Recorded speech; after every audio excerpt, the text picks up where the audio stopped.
Hello friends, exam hall के YouTube channel में आप सभी का स्वागत है। जितने विद्यार्थी क्लास 10th की तैयारी कर रहे हैं उन सभी विद्यार्थियों के लिए ये वीडियो काफ़ी महत्वपूर्ण है। इस वीडियो में मैं आप लोगों के लिए लेकर आया हूँ कक्षा 10 गणित के 20 महत्वपूर्ण बहुविकल्पी क्वेश्चन। तो चलिए वीडियो को मैंने देरी करते हुए वीडियो को स्टार्ट करते हैं। तो जैसा कि आप लोग यहाँ पे देख सकते हैं, ये है हमारा पहला क्वेश्चन और पहले क्वेश्चन में दिया गया है किसी पूर्णांक क्यों के लिए प्रत्येक विषम पूर्णांक निम्नलिखित रूप का होता है। तो ऑप्शन नंबर पहला में दिया गया है क्यों, और ऑप्शन नंबर बी में दिया गया है क्या क्यों प्लस वन, और ऑप्शन नंबर सी में है टू क्यों, और ऑप्शन नंबर डी में है क्या और टू क्यों प्लस वन। ठीक है, तो इस क्वेश्चन का जो राइट आंसर हो जाएगा वो हो जाएगा ऑप्शन नंबर डी, यानी टू क्यों प्लस वन। अब आप लोग सोचेंगे ऐसा क्यों, तो देखिए यहाँ पर बोला है पूर्णांक के लिए प्रत्येक विषम पूर्णांक, यानी कि आप इसको ले लो और यदि आप क्यों के स्थान पे कोई विषम संख्या रखते हैं तो विषम संख्या यदि मान लीजिए आपने रखा इसके क्यों के स्थान पे, मान लीजिए तीन रखा आपने, तो तीन दूना छः और एक सात हो जाएगा। तो इस कंडीशन में क्या हो जाएगा, हमेशा क्या पूर्णांक क्या होगा, निम्नलिखित मतलब विषम विषम ही हो जाएगा, वो पूर्णांक क्या हो जाएगा, वो विषम हो जाएगा। ठीक, तो ये आपका ऑप्शन नंबर डी जो है करेक्ट हो जाएगा। चलिए क्वेश्चन नंबर दूसरे को देखिए। क्वेश्चन नंबर दूसरे में क्या बोला है कि समीकरण x प्लस वाई बराबर 4 तथा x माइनस वाई बराबर 0 का हल होगा। आपके ये ऑप्शन में दिया गया है, यानी x बराबर 0 और y बराबर 5, ये पहला विकल्प है। दूसरे विकल्प में दिया गया है x बराबर 4 और y बराबर 0। ठीक है, तीसरे विकल्प में यानी कि ऑप्शन नंबर सी में दिया गया है x बराबर 2 और y बराबर 2। ठीक है, ऑप्शन नंबर डी में है क्या x बराबर 5 और y बराबर 5। ठीक, तो इस क्वेश्चन को आपको लगाना होगा, सॉल्व करना होगा, तभी इसका आंसर आप बता सकते हैं, अन्यथा नहीं बता सकते हैं। तो चलिए इस क्वेश्चन को हम लोग हल कर लेते हैं। तो चलिए देखते हैं। तो आपका जो दिया गया है, क्या क्या दिया गया है, सबसे पहले उसको हम लोग देख लेते हैं। तो सबसे पहले हमें दिया गया है x प्लस वाई का मान दिया गया, हम लोग लिख लेते हैं किसका मान दिया गया है भाई। तो हमें दिया गया है x और प्लस में y बराबर कितना दिया गया है, 4 दिया गया है। ठीक, इसे हम लोग मान लेते हैं समीकरण नंबर पहला। और क्या दिया गया है दूसरा में, क्या दिया गया है x माइनस वाई बराबर दिया गया है कितना, 0, और इसे मान लेते हैं हम लोग समीकरण नंबर सेकंड मान लेते हैं। ठीक है, तो अब देखिए आपको करना क्या होगा, देख सकते हैं समीकरण एक और समीकरण दो में आपको यहाँ पर ये कट मतलब कि इसको क्या करें, समीकरण यदि फर्स्ट सेकंड को यदि आप जोड़ते हैं तो आपका x की वैल्यू यहाँ से प्राप्त हो जाएगा। ठीक है, तो आप यहाँ से लिखेंगे क्या, आपको यहाँ से लिखना होगा समीकरण, क्या लिखना होगा, समीकरण फर्स्ट प्लस समीकरण समीकरण फर्स्ट प्लस समीकरण सेकेंड, यानी कि समीकरण एक और समीकरण दो को जोड़ने पर। तो समीकरण एक आपका क्या है, समीकरण एक आपका है x प्लस वाई बराबर 4 है, और समीकरण नंबर दूसरा क्या है, x माइनस वाई बराबर 0 है। ठीक, तो x और x जोड़ेंगे तो यहाँ पर हो जाएगा क्या, 2x हो जाएगा, फिर ये तो होगा, और ये y से y कैंसिल हो जाएगा, 0 और 4 जोड़ेंगे तो यहाँ पर 4 ही हो जाएगा। ठीक है, और x की वैल्यू आप निकालोगे तो ये हो जाएगा 4/2। ठीक, और x बराबर ये 2 से भाग दें, 2 से 1, और ये 2 से 2 बार में, यानी कि x की वैल्यू निकल गया आपका कितना, 2 निकल गया। ठीक, और x की वैल्यू आप निकाल लिए हो तो आप लिखोगे क्या, x का मान समीकरण समीकरण एक में रखने पर ये आपसे बोला जाएगा। और समीकरण एक आपका है क्या, समीकरण आप लोग देख सकते हैं, समीकरण नंबर एक ये है, क्या है समीकरण नंबर एक, तो x प्लस वाई बराबर में ये है 4। ठीक है, जिसमें से x की वैल्यू हमें प्राप्त है कितना, 2 है, तो 2 रख देंगे, प्लस y बराबर में 4। तो y का मान हमें निकालना है, तो इस 2 को पंचांतर करेंगे तो ये हो जाएगा 4 माइनस 2। अब ये देखिए माइनस में 2 कहाँ से आया, क्योंकि ये 2 है, ये पंचांतर होगा तो अपना चिन्ह बदल देगा। ठीक है, चलिए तो 4 में से आप 2 घटाओगे तो बचेगा कितना, 2, यानी ये हमारा निकल गया किसका, y का मान, यानी x का मान हमारा 2, y का भी मान 2। अब आपके विकल्प में देख लेते हैं अब कौन सा हमारा विकल्प में दिया गया है, 2, 2। ठीक है, तो देख सकते हैं आपके ऑप्शन नंबर तीसरा, यानी कि सी वाले में x का भी मान 2, y का भी मान 2, जो कि हमने निकाला है क्या, x का भी मान 2 और y का भी मान 2 निकाला। देख सकते हैं x का मान और y का मान, तो यानी कि ऑप्शन नंबर आपका जो तीसरा है वो आपका क्या हो जाएगा, करेक्ट हो जाएगा। आई होप आप सभी ने ये क्वेश्चन लगा लिया होगा काफ़ी बेहतर तरीके से। ठीक है, चलिए क्वेश्चन नंबर तीसरे की ओर चलते हैं। देख सकते हैं ये आपका है क्वेश्चन नंबर तीसरा। क्वेश्चन नंबर तीसरे में क्या बोल रहा है उसको हम लोग समझ लेते हैं। क्वेश्चन नंबर तीसरा में बोला है दो संख्याओं का योग 7 है, ठीक है, तथा उनका गुणनफल 12 है तो संख्याएं ज्ञात कीजिए। ये भी क्वेश्चन लगाना पड़ेगा, ठीक है, ये भी क्वेश्चन क्या होगा, लगाना पड़ेगा भाई, नहीं तो नहीं लगा पाएंगे। तो देखिए कंडीशन क्या बोल रहा है, जैसा बोल रहा है उसको पहले हम लोग करते हैं। तो देखिए बोल रहा है दो संख्याओं का योग। अब देखिए संख्या जब पता नहीं होता है तो आपको मानना पड़ता है, क्या करना पड़ता है, मानना पड़ता है भाई। तो आप लिख दीजिए माना, माना दो संख्या बोला ना, तो माना पहली संख्या, क्या लिखेंगे, माना पहली संख्या, माना पहली संख्या बराबर x तथा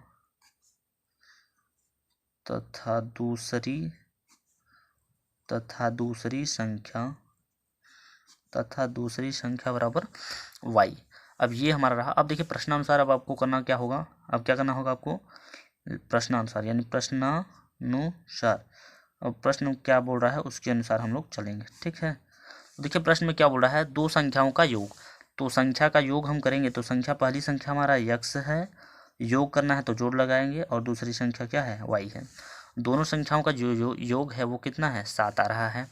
और उसका गुणनफल यानी कितना, इन संख्या का गुणनफल, संख्या का जो गुणनफल है यानी x y का गुणनफल जो है वो आ रहा है 12, ठीक है। चलिए तो इससे ये मान लीजिए आप समीकरण नंबर आपका सेकेंड, फर्स्ट हो गया, ये हो गया फर्स्ट, ठीक है। तो अब आपको करना क्या होगा, अब आपको देखिए करना क्या होगा, इसमें से एक वैल्यू आपको यहाँ से निकालना होगा। जिससे किस तरीके से निकालेंगे देखिए समझिए। तो सबसे पहले आप लिखिए क्या, समीकरण एक से, क्या लिखेंगे, समीकरण एक से। तो समीकरण एक क्या है, x प्लस वाई बराबर में 7 है। तो x को हम पंचांतर कर देते हैं, तो यहाँ पर क्या निकलेगा, तो y बराबर हो जाएगा क्या, माइनस में यहाँ पर x, ये हमारा हो गया।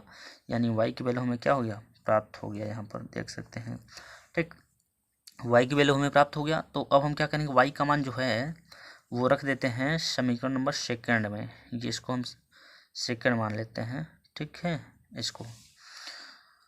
तो ये y का जो मान है वो हम रख देते हैं समीकरण नंबर सेकंड में। तो समीकरण सेकंड में आपको दिया क्या गया है, x y बराबर में दिया गया है 12 दिया गया है। तो जिसमें से y का वैल्यू हमें पता है तो x को तो वही लिखेंगे, और y की वैल्यू क्या पता है, 7 माइनस x बराबर में हो जाएगा क्या, 12, यही है। x का मल्टीप्लाई करेंगे तो यहाँ पर हो जाएगा क्या, यहाँ पर हो जाएगा क्या, 7 x हो जाएगा, और माइनस में क्या हो जाएगा, x स्क्वायर बराबर में हो जाएगा क्या, 12 हो जाएगा, ठीक। अब देखिए अब इस x को पंचांतर करना होगा हमें, जब x को पंचांतर करें 12 के साइड में तो ये हो जाएगा प्लस में हो जाएगा, जो x स्क्वायर है ये प्लस में हो जाएगा, और ये 7x जो है वो माइनस में हो जाएगा, 7x। 12 पीछे को, 12 को हम क्या लिखेंगे, पीछे लिखेंगे, और बराबर में 0 कर देते हैं। अब ये आपका गुणनखंड है, गुणनखंड आप, आई होप आप सभी को गुणनखंड तो आता ही होगा, ठीक है। तो देखिए किस तरीके से हम लोग करेंगे। तो सबसे पहले हम क्या करेंगे, x स्क्वायर को जम करते लिखेंगे माइनस। अब आपको कोई ऐसा पहाड़ा पढ़ना होगा जिसके पहाड़ा में क्या 12 आए, जोड़ने या फिर घटाने पर ये मतलब कि 7 आना चाहिए, ठीक है। तो देखिए यदि आप 4 का पहाड़ा पढ़ोगे यानी कि 4x का पहाड़ा पढ़ेंगे, माइनस लिखे यहाँ पर, क्योंकि माइनस माइनस तभी जुड़ेगा। 4 का पहाड़ा आप 3 बार पढ़ते हो तो 4 3 12 आ जाएगा, और 4 3 हो जाएगा क्या, 7, ठीक। प्लस में 12 ये जो पीछे दिया गया है उसको जो कहते हैं लिख दीजिए इस तरीके से, ठीक। इसमें सब कॉमन निकाल लीजिए। कॉमन जब निकालेंगे आप तो यहाँ पर आपको x कॉमन दिखाई दे रहा होगा, x माइनस यहाँ पर 4 बचेगा, यहाँ पर फिर माइनस, यहाँ पे माइनस में 3 कॉमन है, तो माइनस में 3 को बाहर निकालिए, यहाँ पर क्या बचेगा, x प्लस माइनस माइनस, और 3 चौके 12 बराबर में 0 हो जाएगा, ठीक। अब ये ब्रैकेट और ये ब्रैकेट समान हो गया है, तो इसको हम लोग क्या करेंगे, एक बार नोट कर लेंगे इस तरीके से, और जो बाहर है उसको दूसरे वाले ब्रैकेट में, ठीक। तो इस तरीके से हो गया। अब हम क्या करेंगे, पहले ब्रैकेट के साथ 0 लेंगे, यानी पहले ब्रैकेट मतलब x माइनस 4 बराबर 0। तो x बराबर ये 4 पंचांतर करेंगे तो ये हो जाएगा 4, हमारा निकल गया ये पहला आंसर। उसके बाद अब क्या करेंगे, x माइनस 3 बराबर 0। अब x की वैल्यू क्या करेंगे, पंचांतर करेंगे ये 3 को, तो x की वैल्यू हमें निकल गया, ठीक। तो यानी पहली संख्या हमारा 4, दूसरी संख्या क्या निकल गया भाई, 3 निकलेगा, यानी 4 और 3 वाला ऑप्शन अब चूज करेंगे हम लोग। तो देख सकते हैं आपके कौन से ऑप्शन में 4 और 3 दिया गया भाई, आपके ऑप्शन नंबर तीसरे में, यानी कि 4,4,3 दिया गया, यही आपका ऑप्शन जो है सही हो जाएगा, ठीक है। तो चलिए अब हम लोग चलेंगे क्वेश्चन नंबर चौथे की ओर। तो ये रहा आपका क्वेश्चन नंबर चौथा। क्वेश्चन नंबर चौथा भी काफ़ी मस्त सवाल है, यानी अच्छा सवाल है, लगाने की आप लोग कोशिश कीजिएगा। फिलहाल मैं आपको बता दे रहा हूँ यहाँ पे। तो देखिए इस सवाल को देखिए किस तरीके से आप लोग लगाओगे, समझिए। तो यहाँ पर बोला है समीकरण यक्स ब्रैकेट में है x-3 इज इक्वल टू 0 के मूल होंगे। आपके ये ऑप्शंस हैं, अब आपको हम लगा कर भी बता देते हैं डायरेक्ट, ठीक है। तो सबसे पहले जो सवाल दिया गया उसको हम लोग देख लेते हैं क्या क्या दिया गया है। तो दिया गया है यक्स, ठीक है, यक्स दिया गया है और ब्रैकेट में है x-3 बराबर 0, ठीक है। यदि आपको देखिए यक्स की वैल्यू निकालना है, किसकी वैल्यू, एक्स की, तो ये पूरा मान को आप नीचे भेजेंगे, यानी गुणा के रूप में है तो कहाँ जाएगा, भाग के रूप में जाएगा। तो यक्स की वैल्यू आप निकालना चाहते हो तो 0 के नीचे ये पूरा पूरा मान जाएगा, यानी कि x-3, ठीक। और आप सभी लोग जानते हैं कि किसी भी संख्या से भाग यदि 0 में दिया जाए तो उसका पूरा मान हो जाता है क्या, 0। तो ये हो गया आपका यक्स का पहलू वैल्यू। अब इसी से हम फिर एक वैल्यू निकालते हैं। यदि आपको निकालना है यक्स माइनस यक्स, ब्रैकेट जो है उसको वाले को हम ज्यों कहते हुए लिखेंगे, इस वाले जो यक्स से ये बाहर है उसको हम बटे में भेजेंगे। तो ये कुछ इस प्रकार से हो जाएगा, x-3 बराबर 0 बटे में हो जाएगा क्या, यक्स। तो x-3 बराबर यहाँ पर हो जाएगा 0। अब यक्स की वैल्यू हम निकालेंगे तो इस 3 को पंचांतर करेंगे तो यह हो जाएगा प्लस में। तो एक ठो हमारा मान निकला 0 और एक 3, यानी 0 और 3 वाला ऑप्शन हमारा क्या हो जाएगा, करेक्ट हो जाएगा। तो आप देखिए 0 और 3 के दो ऑप्शन दिए गए हैं, ये माइनस में है ये वाला, तो ये माइनस में नहीं, हमें प्लस वाला लेना है, यानी कि ऑप्शन नंबर तीसरा आपका क्या हो जाएगा, यानी सी करेक्ट हो जाएगा, ठीक है। चलिए क्वेश्चन नंबर 5 की ओर चलते। तो ये रहा आपका क्वेश्चन नंबर 5। क्वेश्चन नंबर 5 में क्या बोल रहा है, दो समरूप त्रिभुजों के परिमाप क्रमशः 40 सेंटीमीटर और 50 सेंटीमीटर हैं। पहले और दूसरे त्रिभुज के क्षेत्रफलों का अनुपात ज्ञात कीजिए, ठीक है। ये आपसे पूछा है, ठीक है। तो देखिए सबसे पहले क्या बोल रहा है, दो सम माने होता समान, रूप माने चित्र, यानी कि त्रिभुज, आकार बोल सकते हैं, समान आकार वाले। तो बोला क्या, दो समरूप त्रिभुज। तो देखिए इसमें बोला दो समरूप त्रिभुज, तो हम लोग सबसे पहले त्रिभुज बना लेते हैं। ये हो गया समान आकार का त्रिभुज, ये हो गया पहला त्रिभुज और ये हो गया दूसरा त्रिभुज, ठीक है। इसको नाम देते हैं क्या, ए बी और सी, और इसको पी क्यू और ये हो गया आर, ठीक है। तो देखिए अब होगा क्या, अब इसको क्या करते हैं हम अनुपात के रूप में लिख लेते हैं, क्योंकि लास्ट में पूछा है क्या, क्षेत्रफलों का अनुपात पूछा है। तो देखिए होता क्या है, यहाँ पे हम लोग लिख देते हैं हल, ठीक। अब क्या लेंगे, अनुपात में लेंगे तो हो लेंगे क्या, ए और बी, ए बी को इस वाले त्रिभुज से लेंगे और इसमें क्या लेंगे, ए बी अपान इस वाले त्रिभुज को क्या लेंगे, पी क्यों लेंगे, यही तो आएगा। बराबर में क्या करेंगे, बी सी इसका लेंगे आधार, ये हो जाएगा बी सी अपान इसका क्या हो जाएगा, दूसरे वाले त्रिभुज का क्यू आर हो जाएगा ना, क्या हो जाएगा, क्यू आर हो जाएगा। तो Q R is equal to क्या लिखेंगे, ए सी इसका नहीं सॉरी सी ए या फिर ए सी भी लिख सकते हैं। तो ए सी ए अपान यहाँ पर क्या हो जाएगा, आर पी हो जाएगा, फिर आर पी हो जाएगा, ये हो जाएगा ना।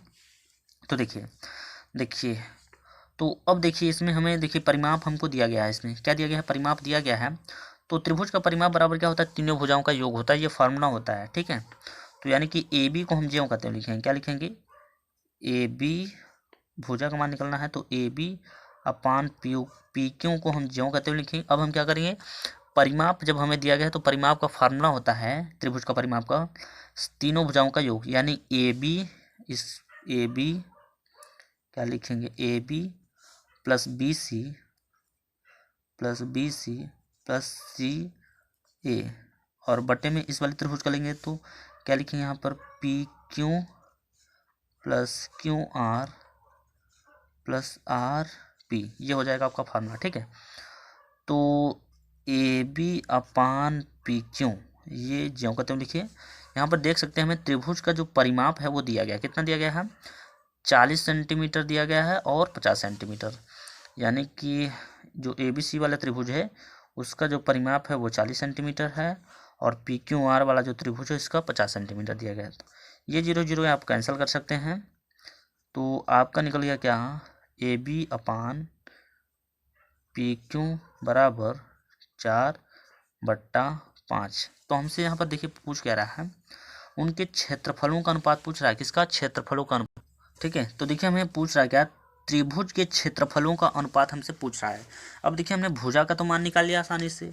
अब हम क्या करेंगे? त्रिभुज के क्षेत्रफलों का, यानी कि लिखेंगे, क्या लिखेंगे? त्रिभुज ए बी सी, त्रिभुज ए बी सी का क्षेत्रफल बटे में क्या लिखेंगे? बटे में लिखेंगे त्रिभुज पी क्यू आर का क्षेत्रफल बराबर हमें दिया गया, कितना दिया गया है? इतने बराबर फार्मूला होता है त्रिभुज एबीसी का क्षेत्रफल बटे त्रिभुज पी क्यू आर का क्षेत्रफल बराबर होता है क्या? भुजा का स्क्वायर होता है।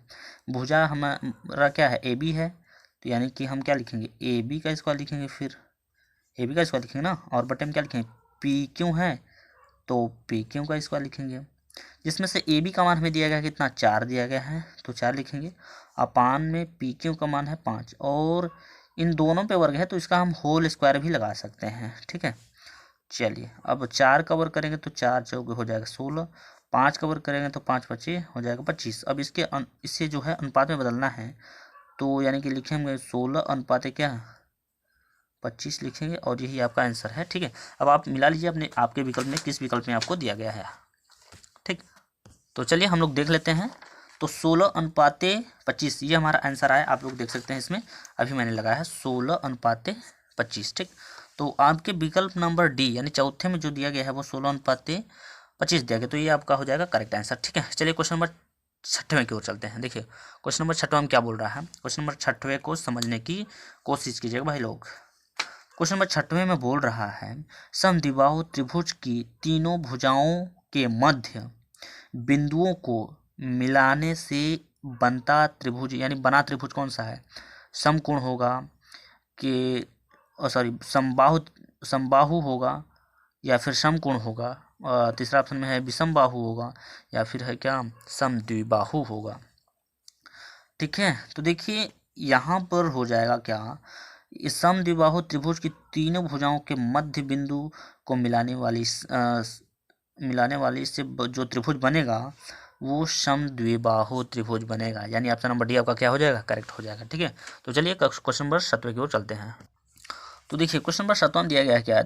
बिंदुओं ब्रैकेट में दिए गए 5,0 और अगले ब्रैकेट में है -12,0 के बीच की दूरी है। ये काफ़ी छोटा क्वेश्चन है, काफ़ी अच्छा क्वेश्चन है। ये फिलहाल मैं नहीं बताऊंगा, मैं इसमें आपको केवल फार्मूला बताऊंगा क्या करना है, बाकी आप लोग लगा लीजिए क्योंकि छोटा क्वेश्चन है। ये तो आप लोग आसानी से लगा सकते हैं। देखिए इसमें क्या बोला है? 2 बिंदुओं के बीच की दूरी पूछा है। ठीक है, तो 2 बिंदुओं के बीच की दूरी वाला फार्मूला होता है क्या? होता है x2 माइनस x1 का होल स्क्वायर। ठीक है, प्लस में होता है क्या? प्लस में होता है y2 माइनस y1 का होल स्क्वायर। इस फार्मूले पर आप बैठाएंगे तो आपका जो है आंसर आ जाएगा। आई थिंक आपका जो आंसर आएगा वो आ जाएगा कितना? 17 आ जाएगा, यानी ऑप्शन नंबर डी क्या हो जाएगा? करेक्ट हो जाएगा। ठीक है, आप लगाने की कोशिश कीजिएगा। ठीक, चलिए क्वेश्चन नंबर 8वें को देखिएगा। ठीक है, क्वेश्चन नंबर देखिए 8वां में क्या बोल रहा है? बिंदु ब्रैकेट में दिया है -3,4 और अगले ब्रैकेट में क्या? 3,-4 को मिलाने वाले रेखाखंड के मध्य बिंदु के निर्देशांक ज्ञात कीजिए। ठीक है, क्या बोला है? मध्य बिंदु के निर्देशांक। तो आप सभी लोगों को पता होना चाहिए मध्य बिंदु का निर्देशांक का फार्मूला क्या होता है। तो देखिए मध्य बिंदु का निर्देशांक का जो फार्मूला होता है वो होता है x बराबर x1 प्लस x2 अपान 2।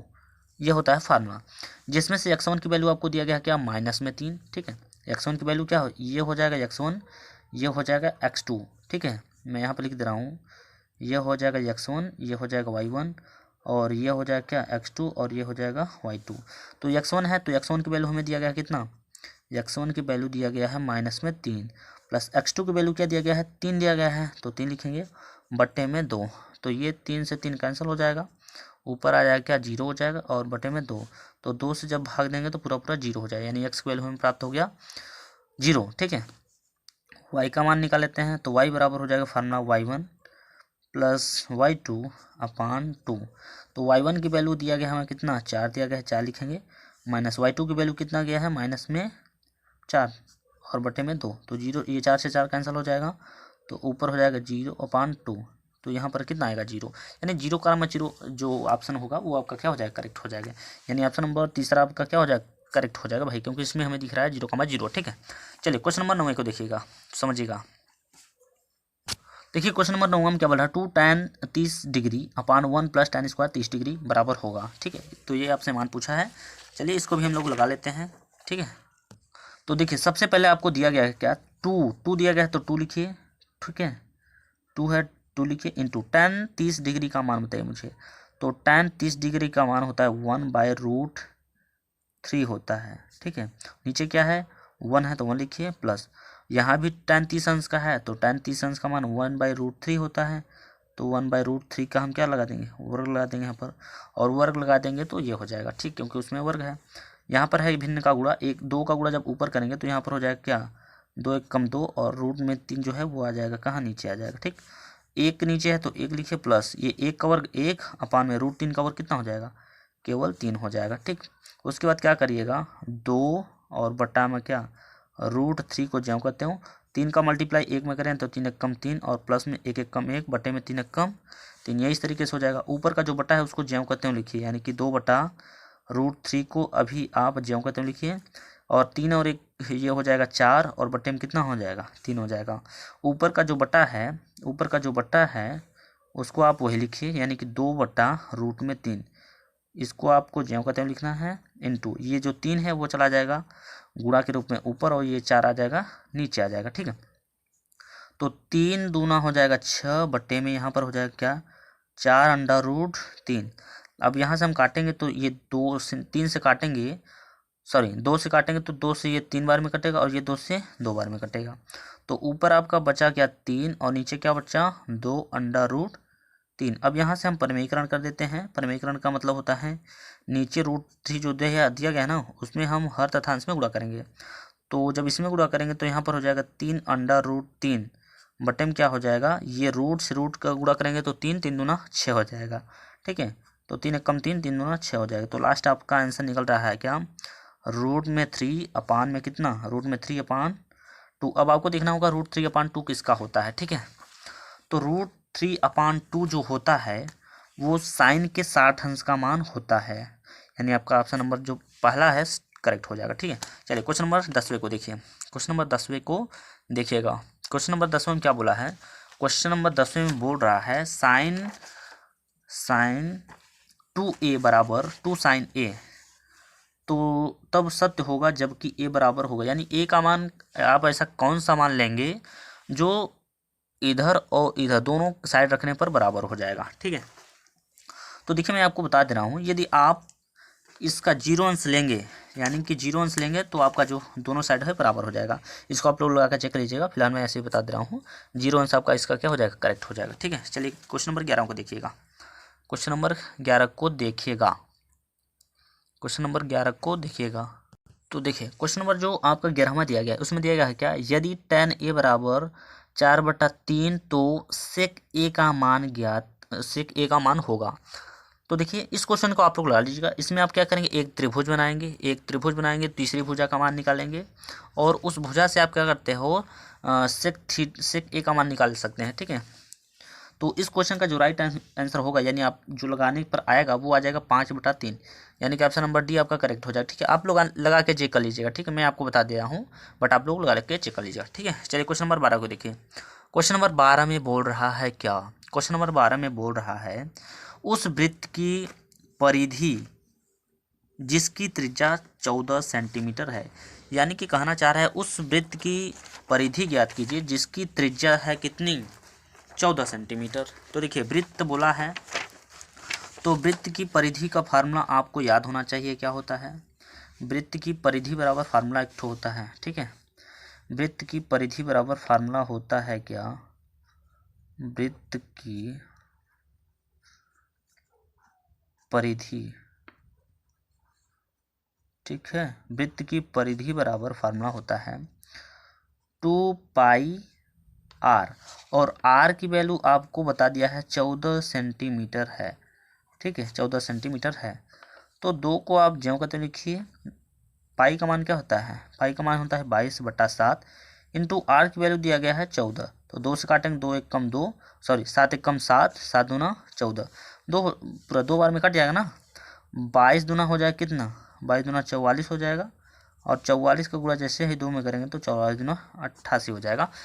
अब देख लेते हैं हम ऑप्शन नंबर किस में दिया गया है। ठीक है, तो देख सकते हैं आपका यहाँ पर मात्रक सेंटीमीटर है, यानी 88 सेंटीमीटर आपका ऑप्शन नंबर जो सी में दिया गया है वो आपका करेक्ट हो जाएगा। ठीक है, चलिए क्वेश्चन नंबर 13 की ओर चलते हैं।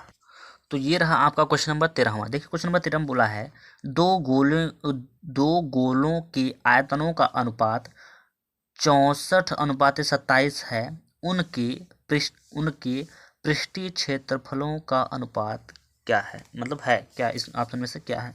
ठीक है, तो चलिए इस क्वेश्चन को लगा लेते हैं। तो सबसे पहले आपको लिखना होगा, क्या लिखना होगा भाई, तो सबसे पहले आप लोग लिखेंगे पहले गोले का अनुपात। क्या लिखेंगे, पहले गोले का अनुपात, पहले गोले का अनुपात, ये आपको लिखना होगा, पहले गोले का अनुपात।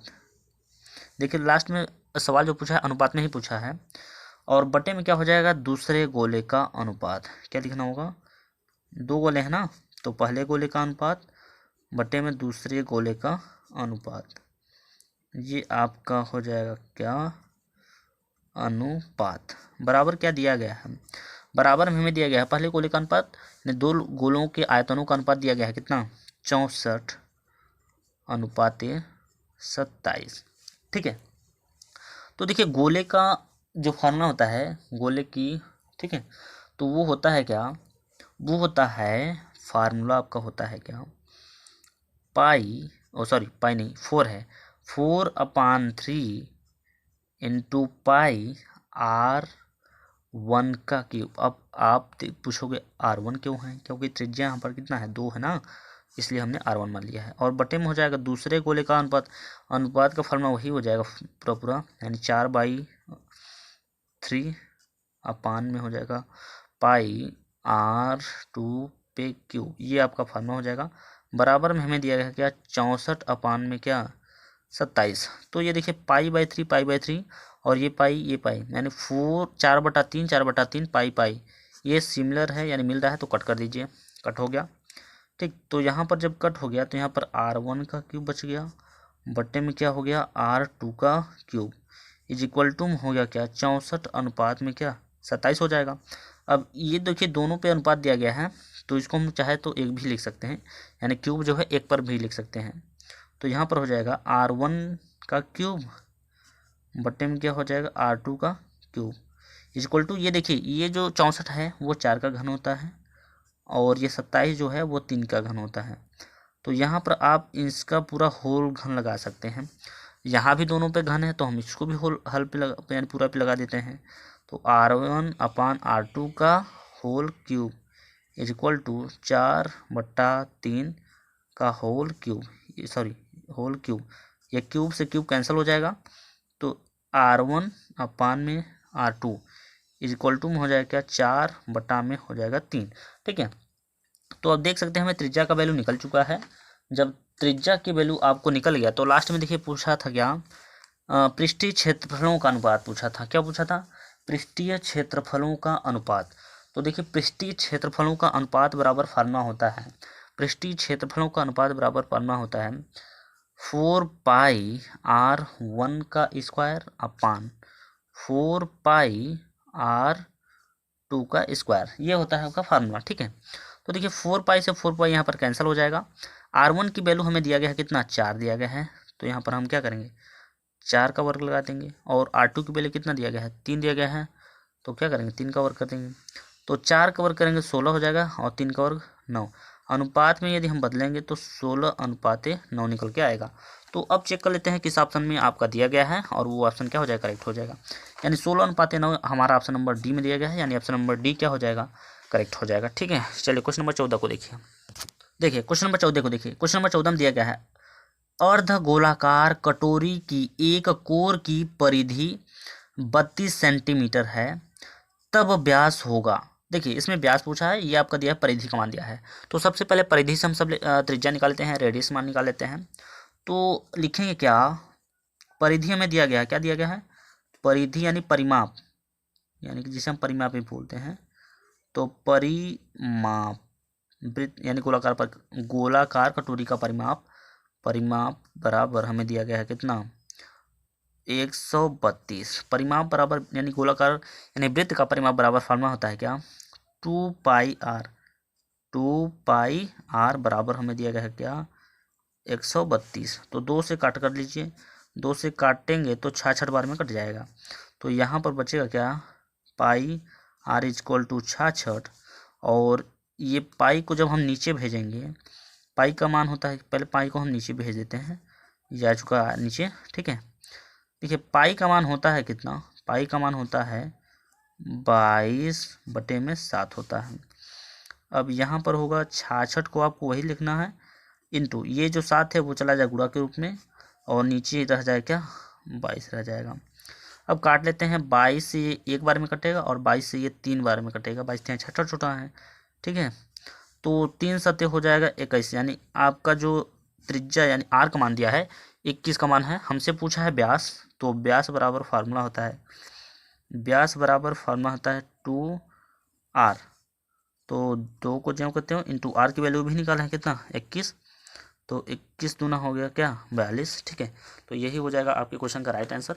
अब हम लोग देख लेते हैं किस विकल्प में दिया गया है, ठीक।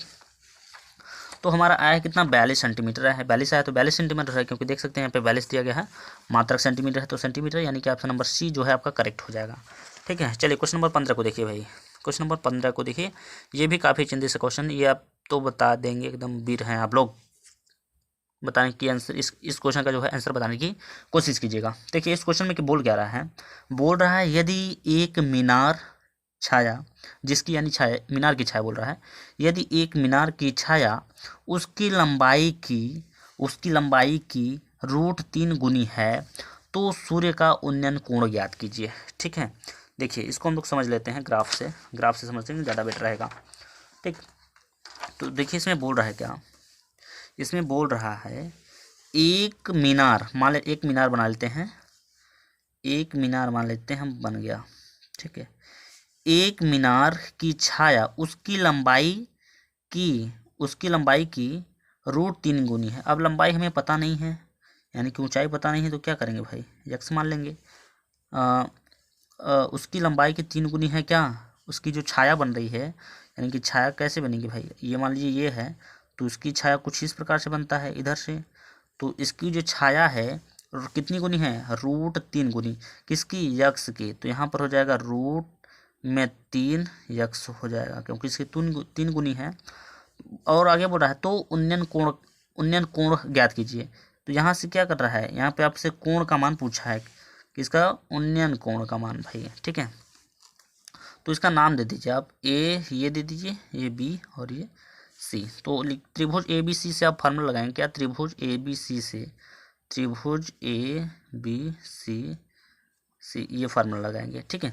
तो देखिए आपको दिया गया है लंब और आधार दिया है, तो लंब आधार होता किस में है, तो आप सभी लोग जानते होंगे tan थीटा बराबर होता क्या है लंब बटे आधार, यानी कि हम कह सकते हैं क्या tan थीटा बराबर क्या हो जाएगा, tan थीटा बराबर होता है लंब यानी कि ए बी हो जाएगा, लंब के स्थान पे ए बी बटे में आधार यानी कि बी सी, ये तो हो जाएगा, ठीक है। और हमसे कोण पूछ रहा है थीटा का मान, ए बी का मान दिया गया है क्या यक्स दिया गया है, बटे में बी सी का मान क्या है √3 यक्स दिया है, ये कैंसिल हो जाएगा, तो ऊपर बचेगा 1 बटे और ये 1 बटा √3, ठीक है, ये बचेगा।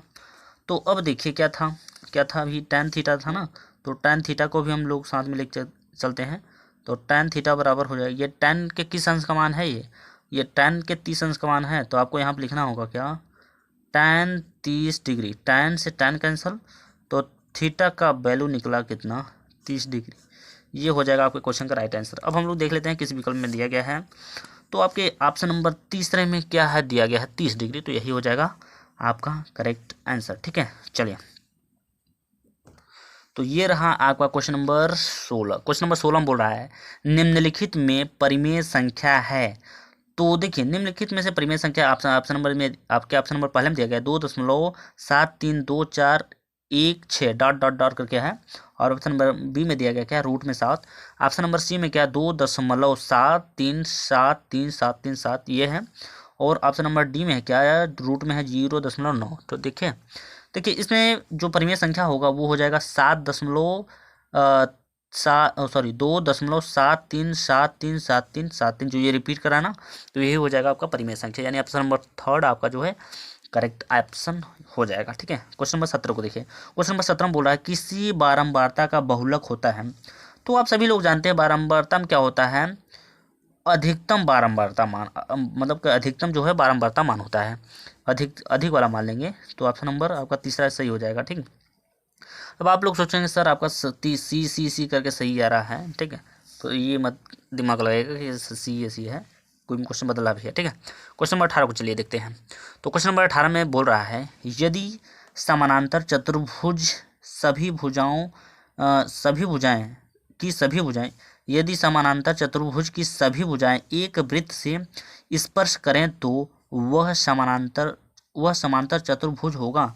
तो ये इसमें देखिए बोल रहा है एक समांतर चतुर्भुज मान लीजिए बन गया, ये हो गया। ठीक है, उसके बाद क्या बोल रहा है कि सभी भुजाएं एक वृत्त से स्पर्श करती हैं।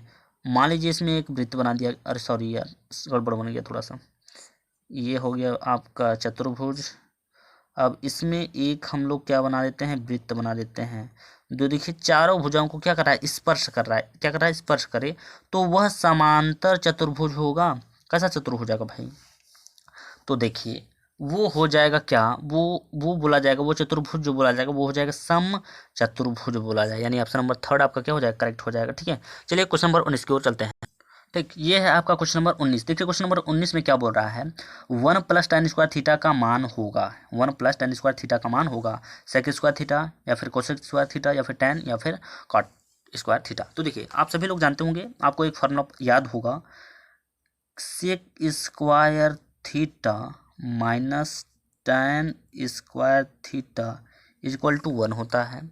यदि आपको सेक स्क्वायर थीटा की वैल्यू ज्ञात करना है, सेक स्क्वायर थीटा की वैल्यू ज्ञात करना है तो tan स्क्वायर थीटा को पंचांतर करना होगा, यानी सेक स्क्वायर थीटा बराबर 1 हो जाएगा। और ये tan स्क्वायर को बदलेंगे तो ये हो जाएगा क्या, 1 + tan स्क्वायर थीटा। तो देखिए आपसे यही पूछा 1 + tan स्क्वायर थीटा, तो किसके बराबर हो जाएगा, सेक स्क्वायर थीटा के बराबर हो जाएगा, यानी आपका ऑप्शन नंबर जो पहला है वो करेक्ट हो जाएगा। ये छोटा सा क्वेश्चन था, आप लोग आसानी से बता पाए होंगे। ठीक है, चलिए क्वेश्चन नंबर 20 को देखिए, इस वीडियो का लास्ट क्वेश्चन है। इसमें बोला है क्या, दो वृत्तों की परिधियां 2:3 के अनुपात में है तो उनकी त्रिज्याओं का अनुपात क्या होगा। काफ़ी बेहतर क्वेश्चन है, मैं इससे आप लोगों को काफ़ी अच्छे तरीके से समझाने की कोशिश करूँगा। तो इसमें आपसे बोल रहा है क्या, परिधियां आपको दिया गया है, वृत्तों की त्रिज्याओं का आपको उनकी जो है वृत्तों की त्रिज्याओं का मतलब अनुपात पूछ रहा है। तो आप सभी लोग जानते होंगे क्या, वृत्त की परिधि बराबर फार्मूला होता है त्रिज्या निकालने के लिए, क्या होता है फार्मूला, 2πr होता है। अनुपात निकालना है, दो त्रिज्या है तो r1 लिखेंगे, अपान में क्या करेंगे 2πr2 करेंगे। ठीक है, जिसमें से ये 2π कैंसिल हो जाएगा और ऊपर हो जाएगा r1 और नीचे हो जाएगा क्या, r2, जिसमें से हमें r1 की वैल्यू दिया गया है। भाई r1 की वैल्यू कितना है, r1 की वैल्यू 2 है और r2 की वैल्यू 3 है। अनुपात में पूछा है तो क्या हो जाएगा, 2:3 क्या हो जाएगा, 3 हो जाएगा। यानी अब आप चेक कर सकते हैं आपके कौन से विकल्प में दिया गया है। तो 2:3 जो दिया गया है वो आपके ऑप्शन नंबर बी में दिया गया है, यानी कि ऑप्शन नंबर बी आपका क्या हो जाएगा, करेक्ट हो जाएगा। ठीक है, तो इस वीडियो में बस इतना ही, मिलते हैं नेक्स्ट वीडियो में, तब तक के लिए जय हिंद जय भारत।